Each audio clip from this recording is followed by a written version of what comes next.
Class হয়েছে?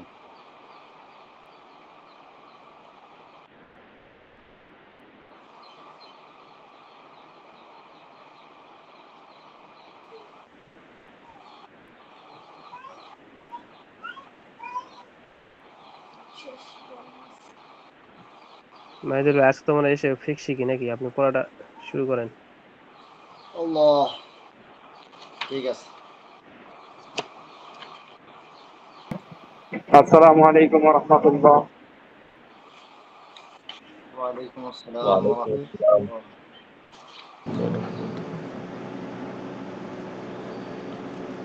আমি একটু পড়ি, হ্যাঁ হুজুর আসতে। হুজুর আসছে।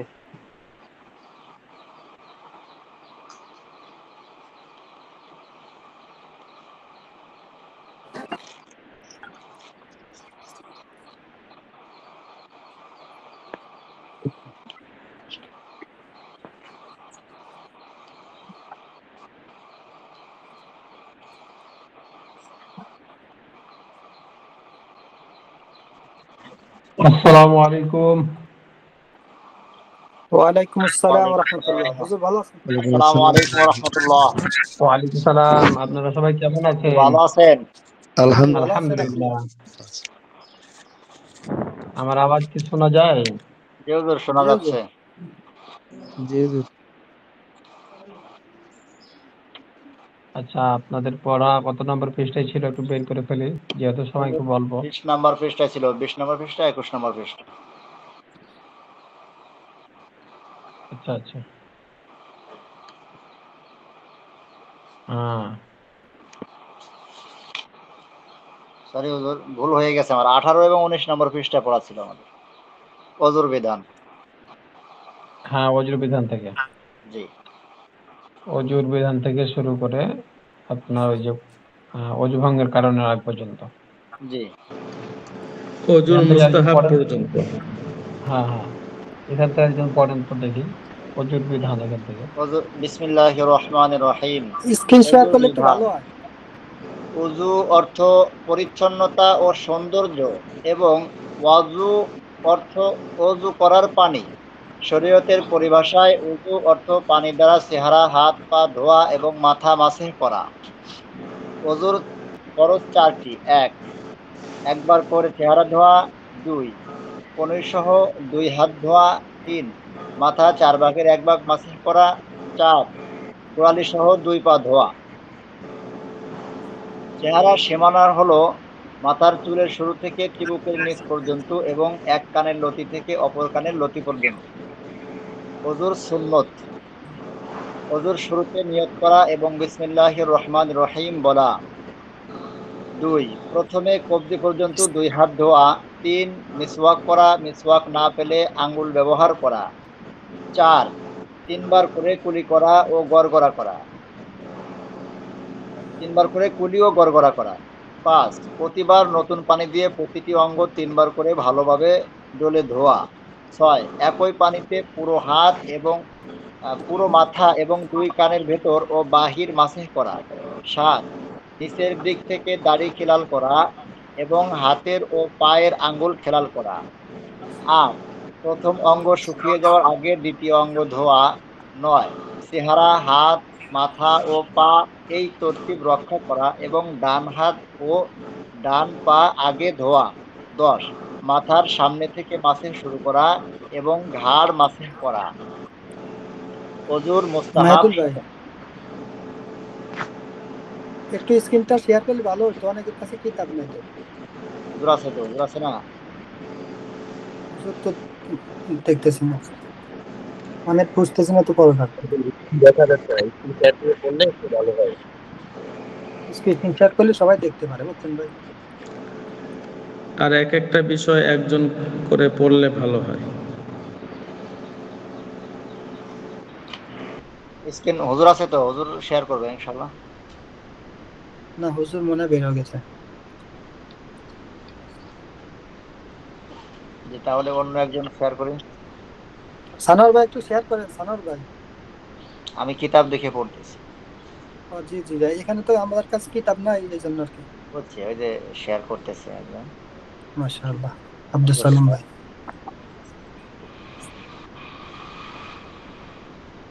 ঠিক আছে, দেখেন মাশাআল্লাহ। ওযুর ঠিক। মুস্তাহাব সমূহ: ১. পাক জায়গায় কেবলামুখী হয়ে বসা। ২. উঁচু স্থানে বসা যাতে পানির ছিটা কাপড়ে ও শরীরে না লাগে। ৩. অঙ্গ ধোয়া ও মাসেহ করার ক্ষেত্রে কারোর সাহায্য না নেওয়া। ৪. কথা না বলে অজুর মাসনুন দোয়া পড়া। ৫. প্রত্যেক অঙ্গে বিসমিল্লাহির রহমানির রহিম পড়া। ৬. কুলি ও গড়গড়ার পানি ডান হাতে নিয়ে বাম হাতে নাক ঝাড়া। ৭. ওয়াক্ত হওয়ার আগে অজু করা। ৮. দাঁড়িয়ে কেবলামুখী হয়ে অজু বেঁচে দেওয়া পানি থেকে পান করা এবং এই দোয়া পড়া, অর্থাৎ কালিমা শাহাদা, আশহাদু আল্লা ইলাহা ইল্লাল্লাহ ওয়াহদাহু লা শারীকা লাহু ওয়া আশহাদু আন্না মুহাম্মাদান আবদুহু ওয়া রাসূলুহু আল্লাহুম্মা ইজআলনি মিনাত তাওয়াবিনা ওয়াজআলনি মিনাল মুতাতাহহিরিন। ৪ ফরজ আদায় করলেই অজু হয়ে যায়, তবে অজুর যাবতীয় সুন্নত ও মুস্তাহাবের উপর যত্নের সঙ্গে আমল করা উচিত, যাতে অজু পূর্ণাঙ্গ হয় এবং পূর্ণ সওয়াব হাসিল হয়।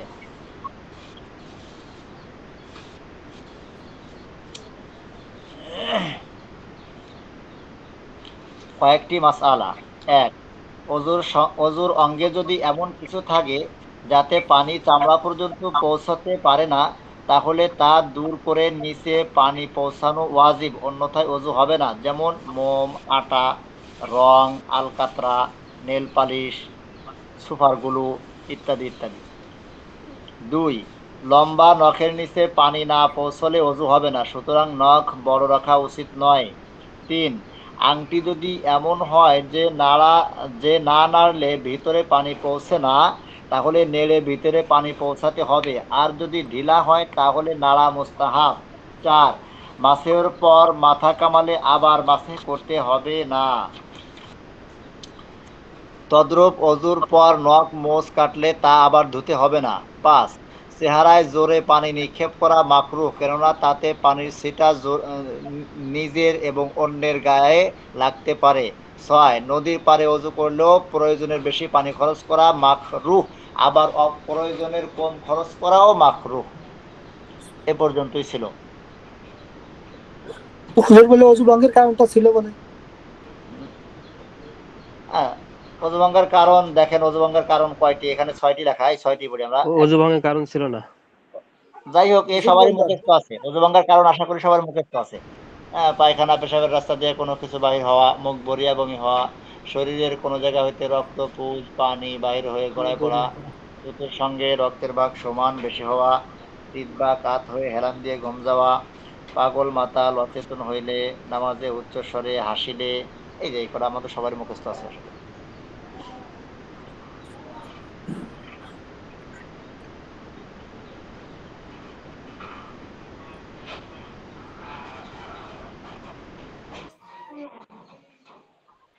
আসসালামু আলাইকুম। ওয়ালাইকুম আসসালাম। হুজুর আইছেন নাকি একজন? হুজুর মনে হয় ব্যস্ত আছেন সম্ভবত। আসসালামু আলাইকুম। আমার এখানে কারেন্ট পালিয়ে গেছিল, ওয়াইফাই চলে গেছিল, যার কারণে আমি আপনাদের কাছ থেকে বিচ্ছিন্ন জি হয়ে হুজুর, গেলাম। আমাদের হুজুর দোয়া আইছে তাহলে। পড়েছেন। হুজুর আসসালামু আলাইকুম। ওয়ালাইকুম আসসালাম। শোনা যাচ্ছে কি? জি হুজুর, শোনা যাচ্ছে। আচ্ছা, এই যে আমার এখানে কারেন্ট চলে গেছিল তো ওয়াইফাই সংযোগ বিচ্ছিন্ন হয়ে গেছে। ঠিক আছে, আমরা তাহলে যেখানে ছিলাম ওখানে চলে যাই। জি। আমার স্ক্রিনটা দেখেন, তাহলে সেটা দেখা যাচ্ছে কিনা।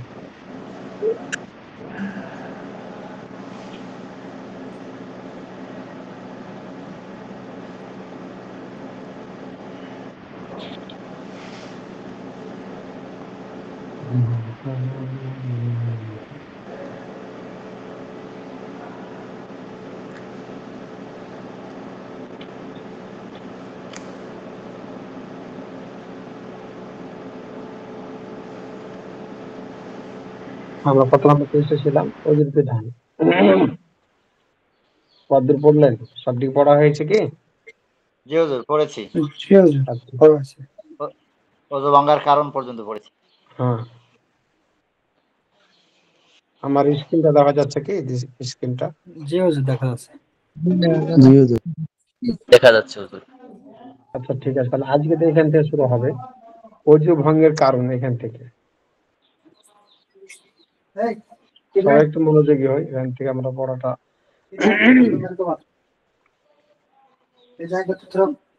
তাহলে 20 নম্বর পৃষ্ঠা মধ্যখান থেকে অজু ভঙ্গের কারণ সমূহ এখান থেকে পড়তেছি, নতুন পড়া সবাই খেয়াল করেন। অজু ভঙ্গের কারণ সমূহ। অজু ভঙ্গের কারণ 6টি। অজু ভঙ্গের কারণ 6টি। আমরা এমনি নুরানি কায়দাতে বা অন্য যে 7টি পড়েছিলাম। পুস্তিকাগুলোতে ছিল কয়টি? 7টি, 7টি। তাই না? জি এখানেও 7টি আছে, একটা একটার মধ্যে ঢুকে আছে। জি তো দেখি আমরা পড়ি আগে। 1 নম্বর হচ্ছে পেশাব পায়খানা রাস্তা দিয়ে কোনো কিছু বের হওয়া। তো পেশাব পায়খানা রাস্তা দিয়ে কোনো কিছু বের হওয়া, এটা হচ্ছে অজু ভাঙার একটি কারণ। জি ইয়ানকুদুল উযুআ কুল্লু মা খরাজা মিনাস সাবিলাইন। 1 নম্বর টিকা এখানে দিছে, ইয়ানকুদুল উযুআ কুল্লু মা খরাজা মিনাস সাবিলাইন।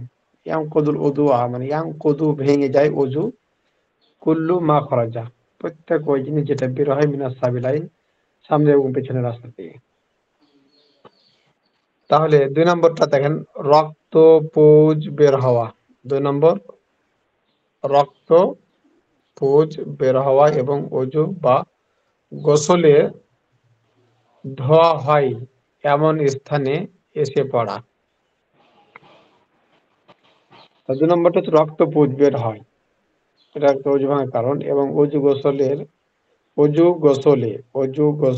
ধোয়া হয়, অজুতে ধুতে হয় এবং গোসলের সময়ও ধুতে হয় এমন স্থানে এসে পড়া। অর্থাৎ অজু অজু করার সময় ধুতে হয়, গোসল করার সময়ও সেটা ধুতে হয়। মনে করেন যে রক্ত পুঁজ বের হয়ে গেছে এমন ভাবে গড়িয়ে পড়েছে ক্ষত স্থান থেকে, যে গোসল করলেও সেটা ধোয়া লাগে, অজু করতে গেলেও সেটা ধোয়া লাগে। তো এরকম ভাবে যদি রক্তপুঞ্জ যদি কি হয় বের হয়, তাহলে সেটা অজু ভাঙার কারণ হবে। অর্থাৎ ক্ষত স্থান থেকে বের হয়ে গড়িয়ে গেলে, যেটা ক্ষত স্থান সেখান থেকে বের হয়ে গড়িয়ে গেলেই অজু ভেঙে যাবে, যেটা অজু সময়ও ধোয়া লাগবে, যেটা গোসলের সময়ও ধোয়া লাগবে। নাম্বার 3, মুখ ভরে বমি হওয়া। মুখ ভরে বমি হওয়া অল্প বমি অজু ভাঙার কারণ নয়, আর বেশি অর্থ এই পরিমাণ যা মুখের ভিতরে ধরে রাখা সম্ভব নয়, এটাকে বলা হয় বেশি বমি। তার মুখের মধ্যে আটতেছে না,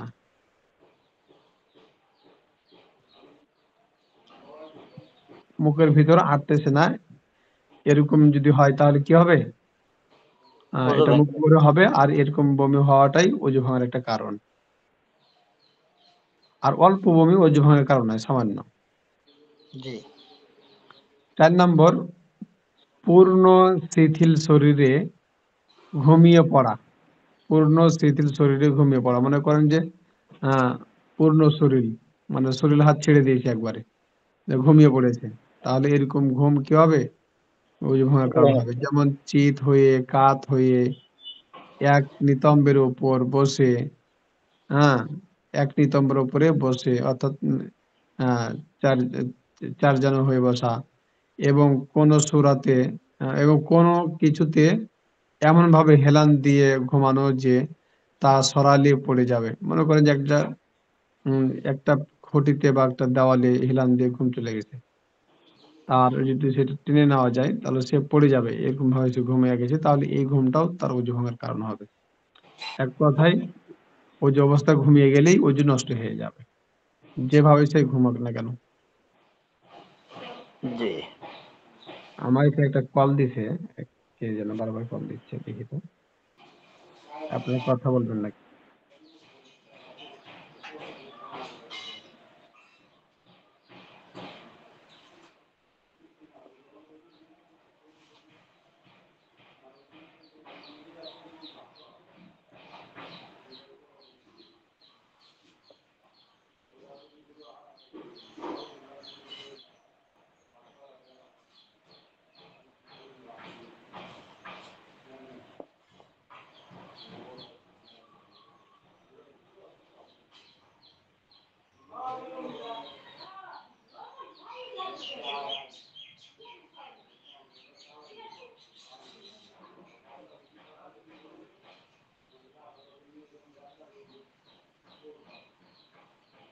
তাহলে আমরা কোথায় ছিলাম? এই যে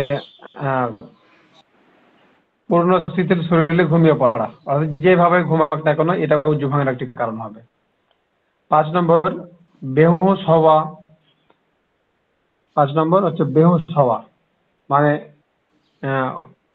যার কোনো জ্ঞান নাই, পাগল জি হুজুর। পাগল হওয়া এবং মাতাল হওয়া। তাহলে পাগল মাতাল, পাগল হয় কি হয়তো পাগল তো পাগল, মাতাল অর্থাৎ কোনো কিছু খেয়ে নেশাদ্রব্য খেয়ে সে পাগল হয়ে গেছে, তাহলে তাকে কি বলা হয়? মাতাল।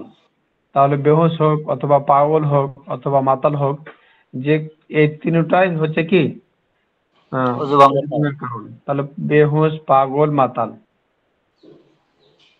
6 নম্বর হচ্ছে রুকু সেজদার নামাজে প্রাপ্ত বয়স্ক ব্যক্তি শব্দ করে হাসা। রুকু সেজদার নামাজ অর্থাৎ যেগুলো নামাজে রুকু সেজদা আছে, এই নামাজে প্রাপ্তবয়স্ক কোনো ব্যক্তি যদি কি করে শব্দ করে হাসে, তাহলে এই শব্দ করে হাসাটা ওযু ভাঙার কারণ হবে। হুজুর, তিলাওয়াতের সাজদা তো ওযুর নামাজ না, তার মানে তিলাওয়াতের সাজদা যদি কেউ হেসে দেয় তো ওযু ভাঙবে না। ওযু ভাঙবে না। জানাজা নামাজে হাসলে ওযু ভাঙবে না। জি। তাহলে এই 6টা এখান থেকে পেলাম আমরা। একটা হচ্ছে পেশাব পায়খানা রাস্তাতে কোনো কিছু বের হওয়া, রক্তপুঁজ, গড়িয়ে পড়া, মুখ ভরে বমি হওয়া, হ্যাঁ, মুখ ভরে বমি হওয়া। তারপরে পূর্ণ শিথিল শরীরে ঘুমিয়ে পড়া। তারপরে হচ্ছে 5 নম্বর বেহুশ হওয়া, পাগল মাতাল এগুলো হওয়া। রুকু সিজদার নামাজে প্রাপ্ত ব্যক্তি শব্দ করে হাসা। এখানে যেটা নাই সেটা হচ্ছে কি রক্ত থুতুর থুথুর সঙ্গে সঙ্গে রক্ত রক্তের মিশে। ভাগ সমান বা বেশি হওয়া। এটা যে নিচে মাসালায় আছে এই পাশে দেখা যায় এটা। আচ্ছা, দেখি নিচে আসেন। সুতরাং রুকু সিজদার নামাজে বালক বা ঘুমন্ত ব্যক্তি হাসলে ওযু ভঙ্গ হবে না। তদ্রূপ জানাজার নামাজে বা তিলাওয়াতের সিজদায় হাসলেও কারো ওযু ভঙ্গ হবে না। কয়েকটি মাসালা। রক্ত ও পুঁজ জখম থেকে গড়িয়ে বের না হলে ওযু ভঙ্গ হবে না। যেমন জখমের চামড়া তোলা হলো এবং রক্ত দেখা দিল বা ফুলে উঠলো, কিংবা জখমের মুখ থেকে গড়িয়ে বের হলো না, তাহলে এটা ওযু ভাঙার কারণ হবে না। মনে করেন কারো একটু হাত কেটে গেছে, তো হাতের মধ্যে জখমের স্থানটা শুকায় গেছে, পরে এটা ঠোকরায় এটাকে তুলে ফেললো, যে ইটা পরে এটা তুলে ফেলার পরে এখান থেকে একটা রক্তর লালা দেখা যাচ্ছে, কিন্তু রক্তটা বের হয়ে গড়িয়ে পড়তেছে না, তাহলে এরকম রক্ত ওযু ভাঙার কারণ হবে না। জখমের রক্ত পুঁজ বারবার তুলা দিয়ে মুছে ফেলার পর যদি মনে হয় যে না মুছলে গড়িয়ে বের হতো, তাহলে ওযু ভঙ্গ হবে। বুঝতে পারলেন? মানে বারবার মুছতেছে, গড়িয়ে পড়ার আগে আবার মুছতেছে, আবার মুছতেছে, আবার মুছতেছে। তো যদি এটা দেখা যায় যে গড়িয়ে পড়ার মতো হয়ে গেছে, তখন সেক্ষেত্রে ওযু ভাঙার কারণ এটা হবে। তারপর দেখেন কামড় দেওয়া আপেলের গায়ে কিংবা আহ, খিলালের মাথায় রক্তের চিহ্ন দেখা দিলে তা ওযু ভঙ্গের কারণ হবে না। মানে আপেল কামড় দিছে, আপেল কামড় দেওয়ার সাথে দাঁতের দাগের সঙ্গে কি রক্ত দেখা গেছে, জি। অথবা খিলালের মাথায় রক্ত দেখা গেছে, তো এগুলো তো সামান্য, যার কারণে ওযু ভঙ্গ হবে না। তবে যদি এগুলোর সাথে অনবরত বের হতেই থাকে, তখন কি হবে? ওযু ভঙ্গের কারণ হয়ে যায়। যেমন এই খিলাল রক্তটা করলে, থুতুর সঙ্গে মিশে যায় তাহলে ওযু ভেঙে যাবে। হ্যাঁ, যেমন খিলাল করলে হয়তো খিলালের মাথায় অল্প রক্ত উঠে আসে, কিন্তু তো অনেক বের সময় হতে থাকে। খিলালের গোদা লাগলে পারে, তো সেখান থেকে অনবরত রক্ত বের হয়। থুতুর সাথে মিশে যায় একেবারে। হ্যাঁ, আর যদি সত্যের সাথে মিশে যদি দেখা যায় যে এটা কি হয়, এটা রক্তের বেশি সমান বা পরিমাণ হয়ে গেছে অথবা সত্তর সমান সমান হয়ে গেছে তাহলে ওযু ভঙ্গ হয়ে যাবে। 70 থেকে বেশি, তাহলে এটা ওযু ভাঙার কারণ হয়ে যাবে। জি হুজুর। 4 নম্বর থুথু লাল হলে, অর্থাৎ রঙের পরিমাণ থুতুর চেয়ে বেশি বা সমান হলে ওযু ভঙ্গ হবে। আর যদি শুধু লালচে ভাব থাকে, অর্থাৎ রক্তের পরিমাণ থুতুর চেয়ে কম হয়, তাহলে ওযু ভঙ্গ হবে না। 5 বমি যদি খাদ্য বা পানি হয়, বমি যদি কি হয়, খাদ্য বা পানি হয়, কম বেশির প্রশ্ন। যদি রক্ত বমি করে, তাহলে তাহলে কম হোক বা বেশি হোক, তাতে ওযু ভঙ্গ সেটা হবে। ঠিক আছে। ও রক্ত বমি অল্প হোক বা বেশি হোক অজু ভঙ্গের কারণ এটা। কিন্তু বমি যদি কি খাদ্য পানি হয় খাদ্য এগুলো বা পানি হয় তাহলে কম বেশির আছে। কম বেশি প্রশ্ন আসবে সেখানে। জি হুজুর। আচ্ছা, তারপরে তাইম্মুমের মাসলা দেখেন 22 নম্বর পৃষ্ঠাতে। তাইম্মুমের আহকাম। অজু গোসলের জন্য পানির প্রয়োজন। অজু গোসলের জন্য পানির প্রয়োজন, কিন্তু পানি যদি না পাওয়া যায় কিংবা পানি আছে তবে সংগ্রহ করতে বা ব্যবহার করতে পারছে না, তখন কি করবে?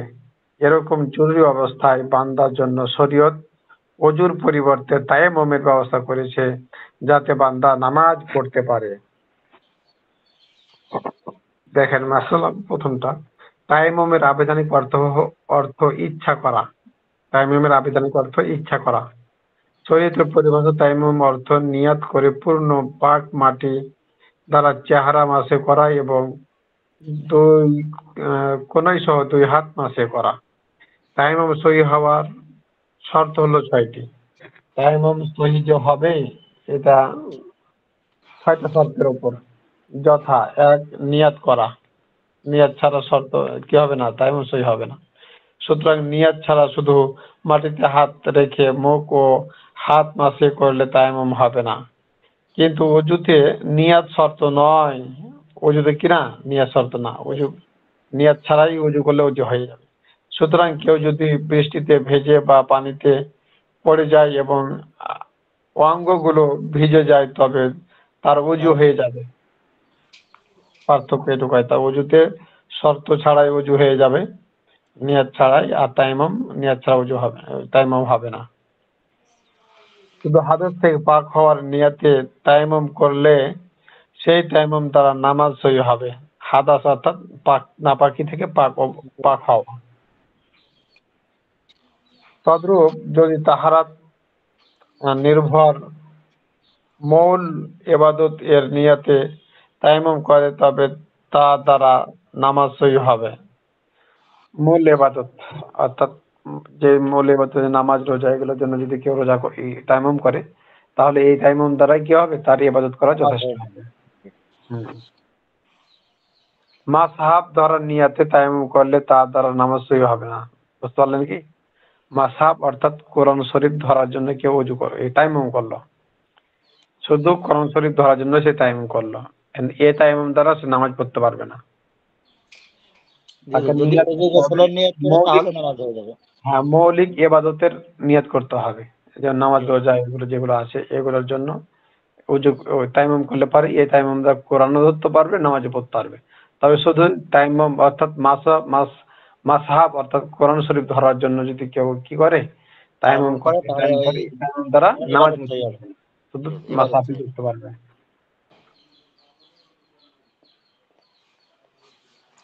কেননা মাসহাব ধরা ইবাদত নয়, কেননা মাসহাব ধরা কোরআন শরীফ ধরাটা ইবাদত নয়। ইবাদত হলো তিলাওয়াত করা।